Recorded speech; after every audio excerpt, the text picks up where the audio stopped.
Qualité, kumati, wezizaliti, wezizati on khoro kwa nous mettons une maison bon. Nous nous benons wayo les kolowi. Wa il va le mec va créer bon. Peut-être un petit ici ensemble je suis devenu quelqu'un de nouveau. Nous m'aider vous. Pour moi c'est vraiment et touché à lui. Nous sommes si ah nous sommes pour changer tes nous pour mais Jokobi comme si Dieu est son beau à dire et vraiment sans se dire. Moi, mais on bleu d'ailleurs et voilà bleu bleu notre ancien togo mais bleu il a été recréé par la parole qu'il avait créée. 1 à 5. Moi-même, quand je suis venu chez vous, frères, ce n'est pas avec le prestige de la parole ou de la sagesse que je suis venu vous annoncer le mystère de Dieu. Le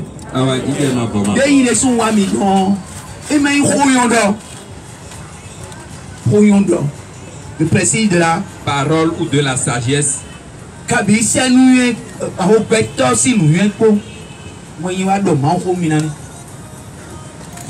Car j'ai décidé de ne rien savoir parmi vous, sinon Jésus-Christ et Jésus-Christ crucifié.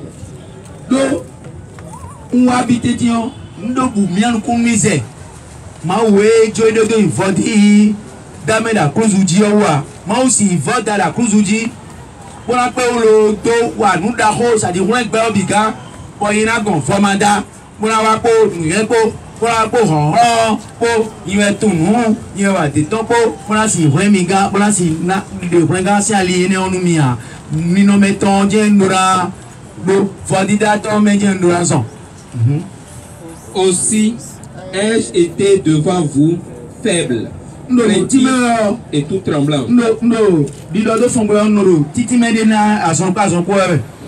Vous comprenez ce que je dis? Je donne en même temps, tout en traduisant, je donne en même temps une petite explication que Dieu lui-même me permet de donner, bien sûr. Oui. Aussi ai-je été devant vous faible, craintif et tout tremblant. Et où sont bodé ngwaru wenagbe jamio mi monodile ndu fodi dame alopade kolo siso ebo kalelu okasi ngwa tiawela mi pa togbigo ko a tutale di ndo di mewe wa doko mere ko yon ndo bo yon ko do kanji bo ko miru ni bo etunu ngodo mewe go autant enga in robo ko somé mo tomendeo lo eka so ayinume eji ayijime mo ndo je voilà do kan franc ndejo bo ngena do bo eyi mayen nous comptons ni ton khokole ton we ndo je e mi no wa école de variation comme mo do melele ti mo ti te no do pour ko ko a je que pour les comme pour do comme ko les grands francs melele no nyemi pour on bloque quand on met au. Ah oui, mais toi frère là. Il y a un hack là.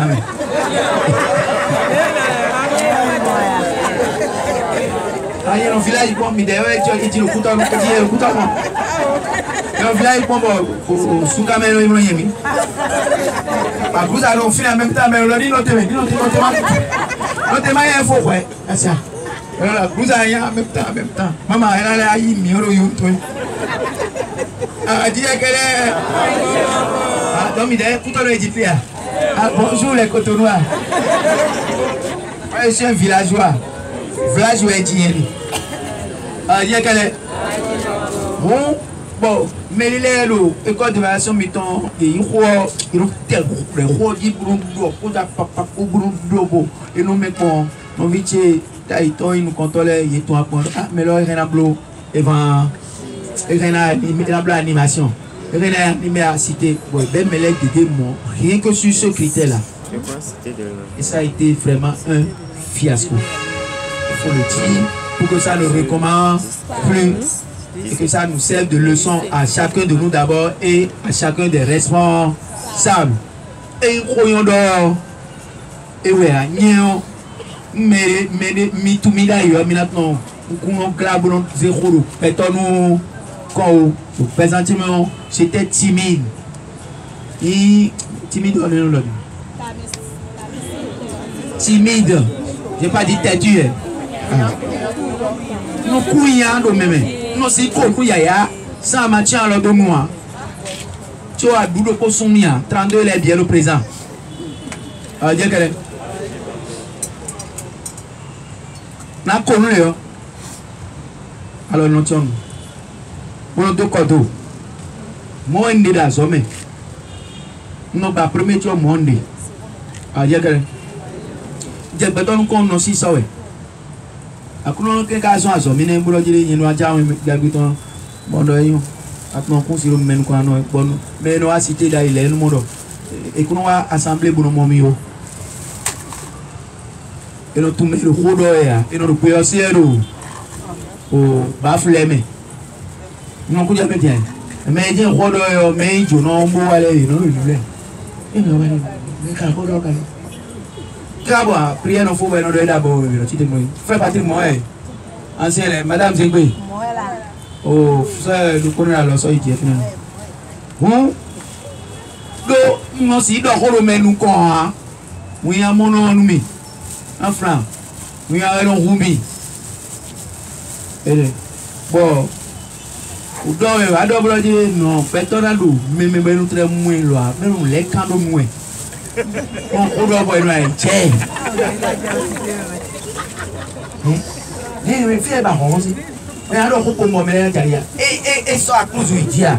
Et ça là dia. Et oui bon on me bébé non ne quand nous nous faire. Ça même non de toi. On t'entend.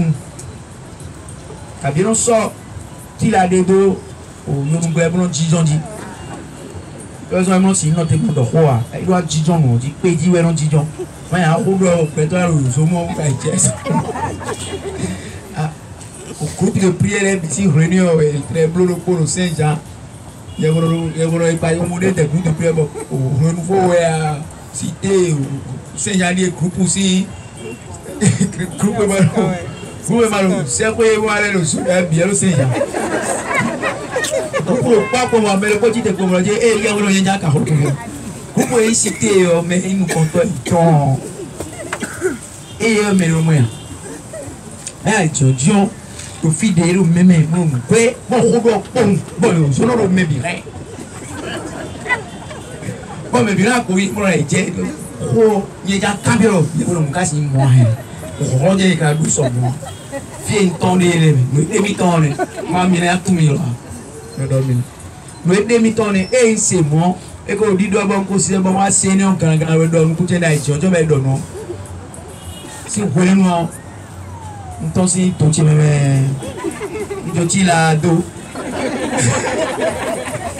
on te paye en dos mais ouais nous demi-temps maman je donc vous voyez les œuvres de Dieu ce n'est pas le mature vu. D'ailleurs, s'il y a le mature vu dedans, ça veut dire que ça ne vient pas de Dieu. Parce que, vous voyez, si c'est de Dieu, celui qui le fait connaît la différence. Il sait là où lui s'arrête et là où pour Dieu qu'on... En lui, il sait les deux choses ou les deux forces, je ne sais pas comment il va dire. Les deux forces, les deux entités. Il sait que lui, il est là, mais que quelqu'un d'autre aussi est là. Donc, ce qui fait que lui, il ne peut jamais dire c'est moi, je suis puissant. Non. C'est quand le diable est avec vous que vous voyez que vous êtes puissant. Et beaucoup de mis le ronron. Beaucoup de médias. Bon, c'est tout le monde mis le ronron. Mais nous, et non pas le mélange, non, mais le tout. Mon nom est Jalou. Loulou, ouais. Donc, nous avons pas de loulou, ouais, nous y a. Je suis un Dieu jaloux. Mon nom est jaloux car je suis un Dieu jaloux. Bon, et non, mais nous allons nous imiter. Mais quand on a un bien, ni sort total pour ton faveur. Ton veni, ton yaya. Mon tout est roi, sorry.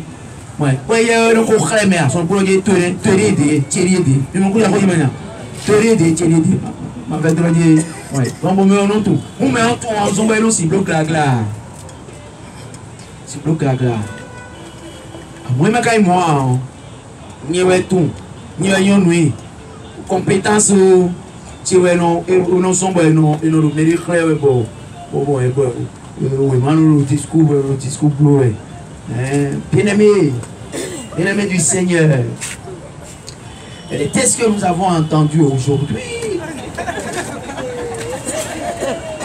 je voudrais résumer cela en 3 points que je voudrais qu'on nous gardions et que nous méditons aujourd'hui. Le premier point, en coulant le premier point de tous les points sont points. Point est bien point. On m'a dit dans l'eau, on doit dire de l'ancien, de non, bobo, et n'a rien.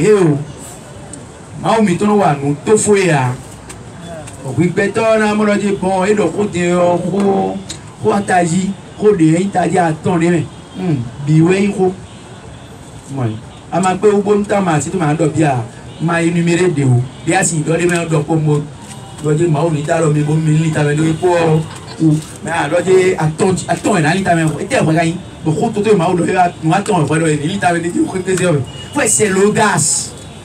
On est trop audacieux. L'homme, quand il a une petite parcelle de pouvoir, c'est fini.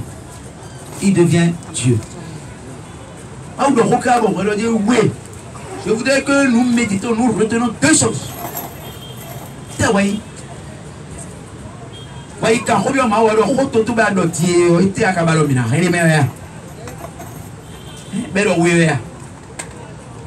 et il y a un camp, il y a un camp, il y a un camp, il y a un camp, il y a un camp, il y a un camp, il y a un camp. Vous voyez qu'il n'y a pas de logique dans la chose. Hein? Voilà. Bon, il y a pas de logique. Si ça, nous comme il fait bien. Et on va dire, si ça, on est pour récidier. Ça, on est pour fodi dame.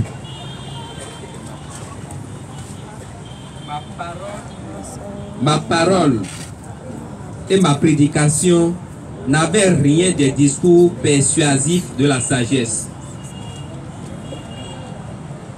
Oh, n'importe quoi. On donne mieux. Odo, prédication. Pour Edo. Les dimena molo foi na do we nandi e na mon kunje me dan e na di nu dada o ko che dije na no dada e do ronron mon koton dia ko wa do ronron mon koton di bo na so bo mebi le ndogbon weson bo mebi na kwedo le ndogbon weson bo mebi na yi le ndogbon weson bo mebi na do d'accord na persuasif. Mais elles étaient une démonstration faite par la puissance de l'esprit. Lo ko wa don mi o ma wu yesise si honhon si nu jile we ko wa do eyin do akuno ma wo ewe jile. C'est une démonstration de la puissance de l'Esprit Saint. Ma wu yesise wa de honhon ton kle wa de nu o ziza ton kle mo je meton kle le si do ko no ayi do koroko ba do koroko na yi bon bo da tieton e wa tiene we wa san e nu yen on do bo don mi afin que votre foi ne soit pas fondée sur la sagesse des hommes, mais sur la puissance de Dieu.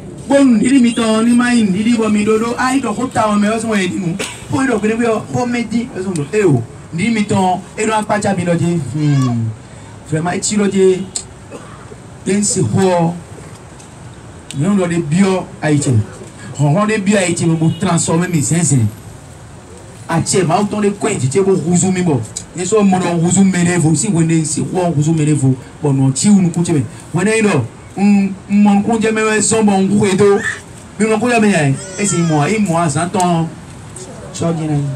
c'est le 5 déjà. Voilà, frères et sœurs, pour dire que voilà ce qui s'est passé avec Saint-Pierre rempli du Saint-Esprit le jour de la Pentecôte dans la 2e lecture.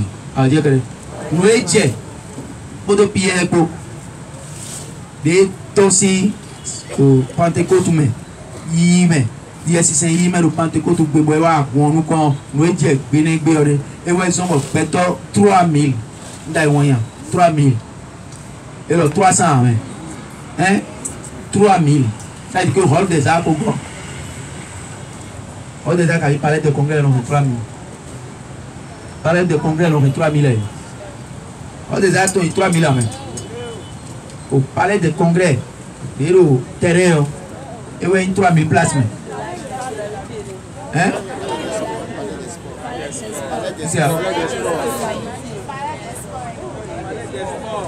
Oh, pardon, palais des sports, des héros, et il fait un ballon, il y a